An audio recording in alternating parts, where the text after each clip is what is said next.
Olá, gente, tudo bom? É bom estar de volta aqui com vocês no nosso devocional diário.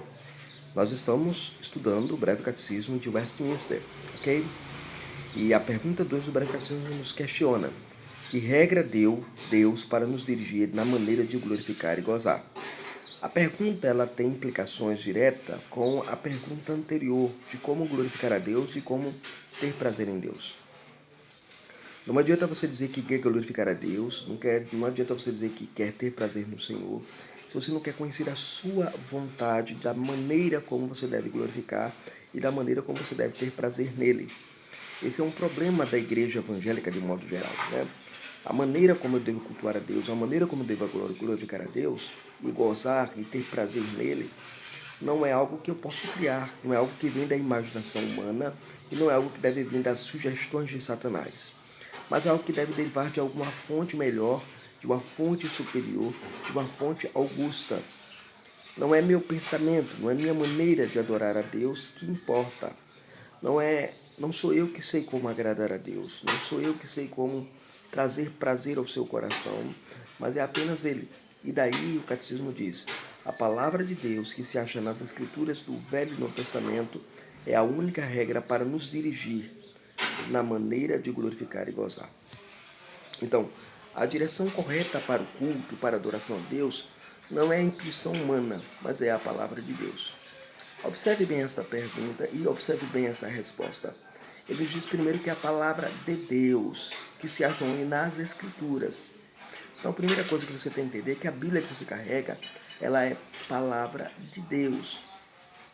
É a maneira como Deus lida conosco, trabalha conosco, opera conosco.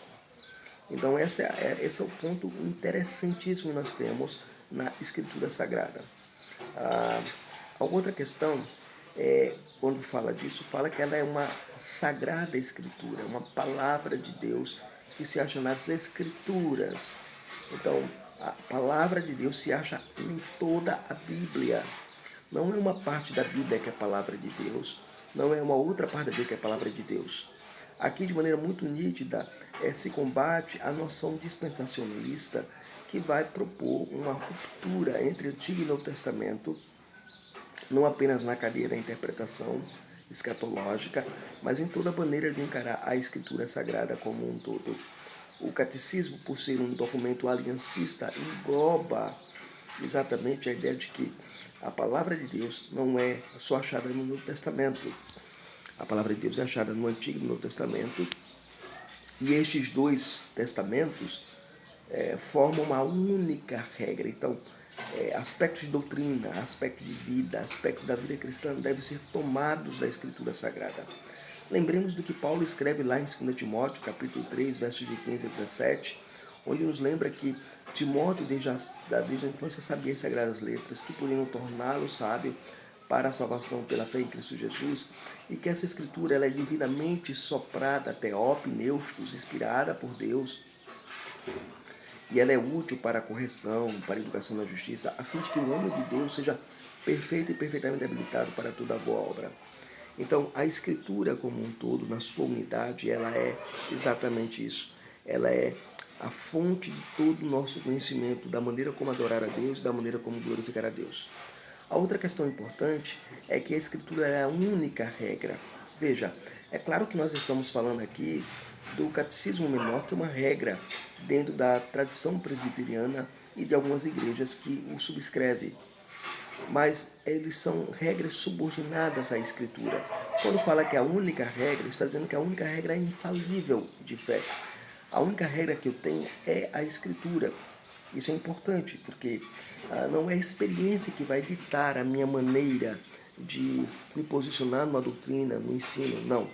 É, de fato, a Escritura. E para isso vocês devem lembrar, por exemplo, de Lucas capítulo 16, versos de 29 a 31, onde o rico tinha alguns irmãos e queriam que esses irmãos voltassem para explicar alguma coisa, para que eles não pudessem ir para o inferno. E a resposta do pai Abraão foi uma resposta muito lacônica, muito simples. Ele disse: eles têm Moisés e os profetas, ouçam-nos.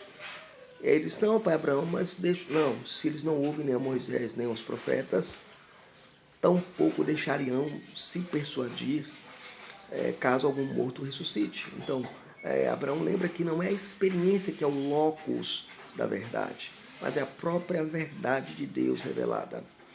E por fim, é bom lembrar que é a única regra para nos dirigir da maneira como devemos glorificar a Deus e gozá-lo para sempre. Então, esse é um outro ponto importante. A gente precisa entender que é a Escritura quem dita para nós a maneira como devemos glorificar. Lembre-se, por exemplo, de Lucas capítulo 1, versos de 1 a 4, quando o autor Lucas escreve a Teófilo, dizendo assim, olha, eu te escrevi, Teófilo, essas verdades aqui, investigando, procurando saber de como as coisas devem ser feitas e de como as coisas foram feitas. E o propósito disso é para que você tenha, né, uma maneira de como viver e glorificar a Deus. Esse é o sentido lá de Lucas capítulo 1, versos de 1 a 4.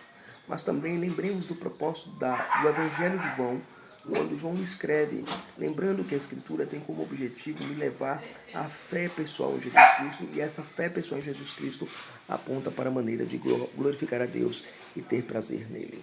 Então, a Escritura é o princípio regulador da nossa vida cristã e da nossa vida de adoração. Que nós possamos entender isso, e esta é a palavra de hoje para o seu coração. Deus abençoe, Deus estenda a graça sobre a tua vida. Nos vemos no nosso próximo devocional.